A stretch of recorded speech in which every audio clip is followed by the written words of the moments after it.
চাওকচোন আপুনি এটা কথা এইটো আপুনি অস্বীকাৰ কৰিব নোৱাৰে যে আগতে আমাৰ কংগ্ৰেছৰ ভোট বেংকটো ক'ত আছিলে আপাৰ আছামত আছিলে এটা সময়ত বৰাকবেলিৰ গোটেইকেইটা সিট কংগ্ৰেছে জিকিছে অৰ্থাৎ হিন্দু মেজৰিটি য'ত য'ত আছে তাতে কংগ্ৰেছ জিকিছে গুৱাহাটী গোটেইকেইটা কংগ্ৰেছ জিকিছে অৰ্থাৎ আমাৰ ভোট বেংক আছিলে হিন্দুবিলাক ভোট বেংক আছিলে আজিৰ দিনত কি হ'ল কংগ্ৰেছৰ ভোট বেংকবিলাক হৈ গ'ল মাইনৰিটি ভোট হৈছে সিহঁতৰ ভোট বেংক মিয়াবিলাক সিহঁতৰ মেইন ভোট বেংক মানে কংগ্ৰেছৰ যেতিয়াই ষ্ট্ৰেটেজিটো চেঞ্জ কৰিছে অৰ্থাৎ সিহঁতে এই হিন্দু ভোট বেংকৰ পৰা শ্বিফ্ট হৈ কেনে যেতিয়া মাইনৰিটি ভোট বেংক অৰ্থাৎ সংখ্যালঘু ভোট বেংকলৈ গৈছে আৰু তেতিয়া এনেকুৱা পৰিৱেশ হৈছে এইটো কাৰণে আজিৰ দিনত আমি আপোনাৰ সিহঁতৰে ক'ব পাৰিম যে হিন্দু লিডাৰ যিখিনি আছে কংগ্ৰেছত সিহঁতৰ কোনো সন্মান নাই সিহঁতৰ কথাৰ কোনো মূল্য নাই ৰকিবুল হুছেইনে যদি যিবোৰ কথা ক'ব এই কথাৰে মূল্য আছে এই কথাৰে দাম আছে আৰু ইটোৱে প্ৰতিষ্ঠিত হ'ব এইটো আমি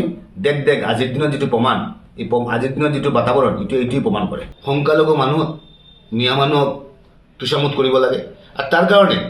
আমি যিখিনি হিন্দু লিডাৰ্ছ আছোঁ যিখিনি আমি বেংগলী হিন্দু কওক আহোম লিডাৰ্ছ কওক অৰ্থাৎ যিখিনি হিন্দু লিডাৰ্ছ যিখিনি আছে সিহঁতক মানে যি লেভেলত যাই কেনে সিহঁতে যাতে আমাক সেৱা প্ৰতিপন্ন কৰিব লাগে সিহঁতে কৈ থাকে আৰু তো এইটো কাৰণে আজি কংগ্ৰেছৰ এনেকুৱা অৱস্থা হৈছে আৰু লিডাৰ্ছ কোনো নাথাকে মাননীয় মুখ্যমন্ত্ৰী কোৱা মতে যে আজিৰ দিনত হিন্দু লিডাৰৰ কোনো সন্মানেই নাই হিন্দু লিডাৰবিলাকৰ কথা নুশুনে ৰকিবুল হুছেইনৰ কথাখিনি শুনিব আৰু মই কমলাক্ষ দেৱকাইষ্ঠ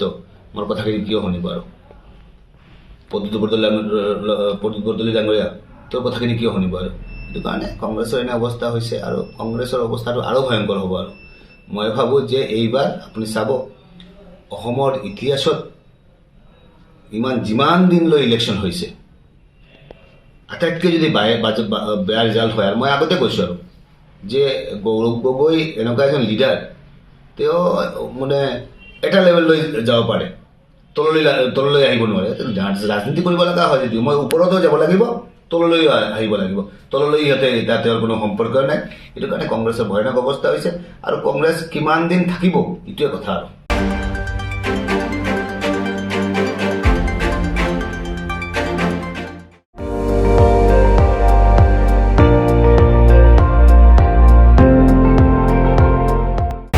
আপুনি চাই আছে ND24